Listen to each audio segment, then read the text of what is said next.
afternoon and thanks for joining us. I'm Judy Simpson. We begin today's program with a look ahead to the growing season. Specifically, we're looking ahead to the pumpkin growing season and the UVM Extension 4-H Pumpkin Challenge Contest for 2015. Joining me is Martha Manning. Martha is UVM Extension 4-H Educator and the statewide coordinator of the Pumpkin Challenge. Great to see you again. Great to be here. It's still cold out, the ground is still frozen, so why are we talking about growing pumpkins so early? We're talking about growing pumpkins this early because these pumpkin growers take this really seriously. And some of them even start their pumpkin seeds inside so that their plants are a little larger and they've got a good head start when we actually can get out in the garden. So who participates in this program? The program is open to any youth ages 5 through 18. And we have many parents and grandparents and neighbors who work with the youth. So it's really a family, multi-generational project. But it's mostly, the focus is on the youth ages 5 to 18. So what is the Pumpkin Challenge? The Pumpkin Challenge is to grow the heaviest pumpkin and bring it to the weigh-in in October. So, the challenge is who can grow the heaviest pumpkin. There are no restrictions as to, having to use certain fertilizers or certain soils. All those things are left up to the participant. So give us some of the details on how the Pumpkin Challenge works. The Pumpkin Challenge works by people registering, and then we send them a packet of seeds, and we call them our mystery seeds because we don't tell them what variety they're receiving. Last year we used 2 varieties of seeds. One was a big moose pumpkin, which is a large orange pumpkin, and we also used a full moon pumpkin, which was a large white pumpkin. Now these pumpkins are what are termed large. They're not the gigantic dill pumpkins, which can weigh over 1,000 pounds. These pumpkins mature in the area of 150 pounds, which we still found to be quite a challenge for people bringing them into the weigh-in and then for us to be able to weigh them. What are some of the things that people should think about if they want to participate? Do you need a big garden? These pumpkins do take a fair amount of space. So, they're not suitable for like containers, and the vines do spread quite a distance. So you need a pretty good sized area to grow them. So who were the winners last year? The last year's winners were Michaela Caju of BB Plains, Vermont. She grew the heaviest big moose pumpkin, and her pumpkin weighed in at 156 pounds. Wow.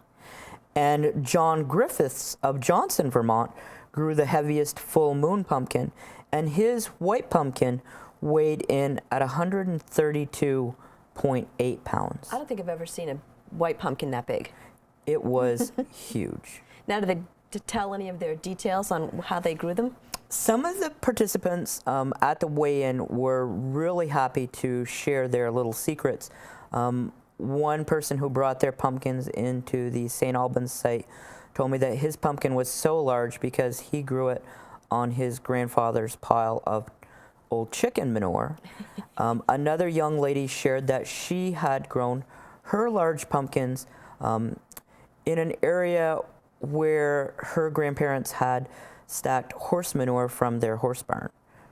And some of them shared that they had used different fertilizers.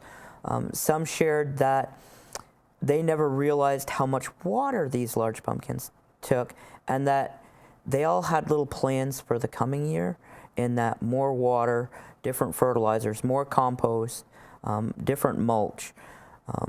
Most of them were willing to share their ideas, but not every little detail. So it sounds like the challenge has been thrown down, and a lot of the kids who participated last year want to come back and try again. Most of them want to come back again, which is great. Also, some of them who grew these large pumpkins wanted to save some of their seeds and grow those seeds this year to see what would be the result. So it's really interesting to see, but the majority of them are participating again. There were even challenges within families as to whose pumpkin within the family would be the heaviest. Excellent. So now it's time to get started for this challenge. What should folks do? Folks should contact UVM Extension. They can either contact their local office, or they can go to the website, or they can give us a call at the 800 number, 1-800-571-0668 to register, and we will send them out the seeds, the pumpkin record book where they monitor any observations, they make a prediction how big they think their pumpkin's going to get, and we will mail that information out to everyone. And once again, this is for children what age? 5 to 18. Awesome. Well, thanks a lot, Martha. Thank you. Growing a pumpkin or other fruits or vegetables requires pollination. Everything from bats, bees, birds, and butterflies are pollinators, and they play a vital role in our food supply. But scientists worldwide are documenting a decline in pollinators. In this next segment, Rebecca Gollin tells us about a class at UVM that's looking at landscape design specifically for pollinators. Better and better on using beneficial insects, and that's really fun stuff. They do the work for you. Yeah. Students are swarming to farms around the region for a new class offered at the University of Vermont that focuses on pollinators. Honeybees are first and foremost the most important pollinators for agriculture.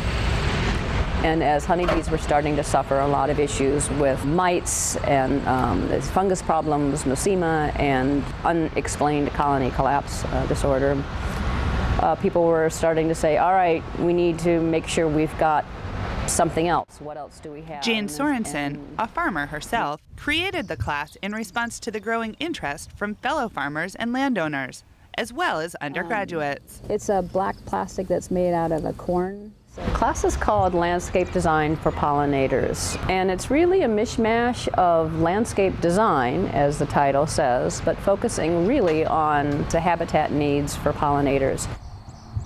We started getting more into the vegetables and a little out of the livestock. With a mix of field trips, site visits, and time in the design studio, the class studies those habitat requirements in depth. They're focusing on both residential and small farm-scale projects.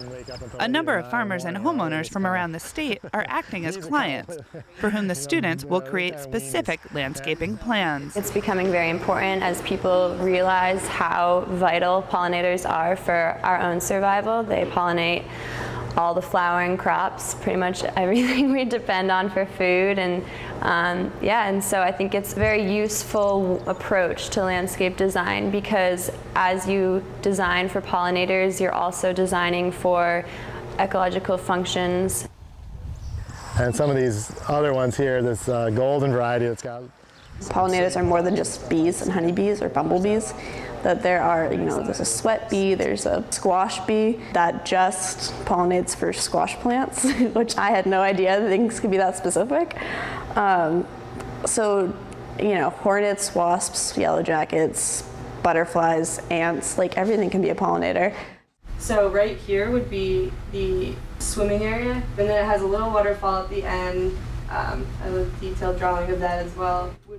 There are a lot of details for the students to think about as they make their designs, along with learning about a wide variety of insects and plants and how they interact with their surroundings. The students also need to have, or develop, the design skills to put their plans down on paper. Not to mention maintaining a relationship with clients while developing a landscaping plan. A lot of the challenge with this design was, creating a really productive and interesting landscape that fosters foraging grounds for pollinators and habitat, but at the same time doesn't require the owners to put in too much more work, because the reality is they don't really have the time. It was very, very daunting at first to, the first time after I met with them, having all these lists of things that eventually we would have, be going through and having to, come together with and come up with ideas. So I was definitely a little bit apprehensive about being able to do everything, because I'm also not a design-oriented person traditionally. I would take the lawn and reseed it over with different types of clovers. Because it's such a new field, there are limited resources for the students. So Professor Sorensen has started creating her own, compiling a list of Vermont plants for her students to refer to. It's quite a complicated process.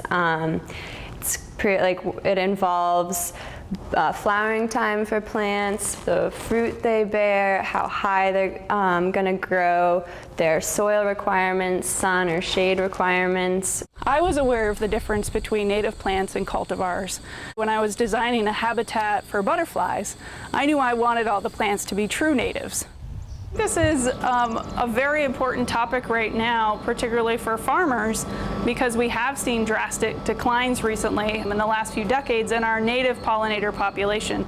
So red is not a very attractive color for bees. Annie White is getting her PhD in plant and soil science at UVM. She's a teaching assistant for the class and also has a research plot at Sorensen's farm, where she's testing the pollinator attracting abilities of native versus non-native plants. Honeybees are becoming much more expensive to keep because of all the disease problems. They're harder to get. And we have numerous species of native bees, which I think if we pay more attention to and we restore habitat for, that we can help encourage some of these bees back, and it can be a big benefit to farmers and be potentially more economically sustainable in the long term. There's a wealth of information about the role and impact of some pollinators, particularly the European honeybee that many farmers rely on. There's much less information about the native species. Sorensen is hopeful that White's research will begin to answer some questions for farmers. Would it make sense to actually take some land out of production and put it into habitat enhancement for pollinators? And would you see an increase in crops by taking land out of production? In Canada, there was a research that said taking 30% of the land out of production and putting it into habitat actually increased production. For the bumblebee cycle, the queen emerges in the spring, lays her egg, starts her nest, creates workers, they have a colony, and then towards the end of the season, like now, she starts producing young queens. On this day, the class is on a field trip, starting in Jeffersonville at the farm between, where John and Nancy Hayden have been actively trying to attract pollinators to their fields for a number of years. We're partners with the pollinators, so we're trying to uphold our end of the partnership by providing them habitat. Along with making sure to have a variety of plants, the Haydens use a number of different techniques to support the pollinators. We have nest boxes that we've put up, and we're also making these mounds of our prunings and covering them with a little bit of soil to provide nesting habitat for bumblebees and places for the queens to overwinter. We've really seen our bee population improving over the years. Maybe this color is more or less attractive than the purple. It's also a little bit more of a double flower. White's research is ongoing, so it will be some time before she has final data. But she is seeing some trends and is hoping to provide planting recommendations to farmers and homeowners. I think that the most important thing when we're trying to encourage our native pollinator populations to come back in our landscapes is trying to choose native flowers that are the most native to our area because they share an evolutionary history with these pollinators. For now, White and Sorensen will continue to gather and share the information they do know. And these budding landscape designers will keep the interests of pollinators in mind.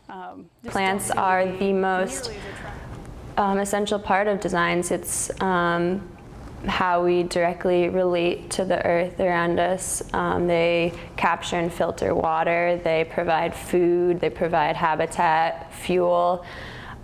So much part of our lives, and I think that this class really emphasizes the importance of that. And these bushes are berry bushes. If you're going to plant veggies, plant some flowers next to them, because to have them you have to draw them and you have to provide the food that they need, and it can't just be for that one period while your squash and your pumpkins are blooming. It's a season-long thing. Improving pollinator populations is a topic that's generating a lot of buzz around Vermont. This new class at UVM is giving students the skills they need to design a future that's not just for the birds, but also for the bees. In Burlington, I'm Rebecca Gollin with Across the Fence. Thank you, Rebecca, and thank you for joining us. That's our program for today. I'm Judy Simpson. I'll see you again next time on Across the Fence.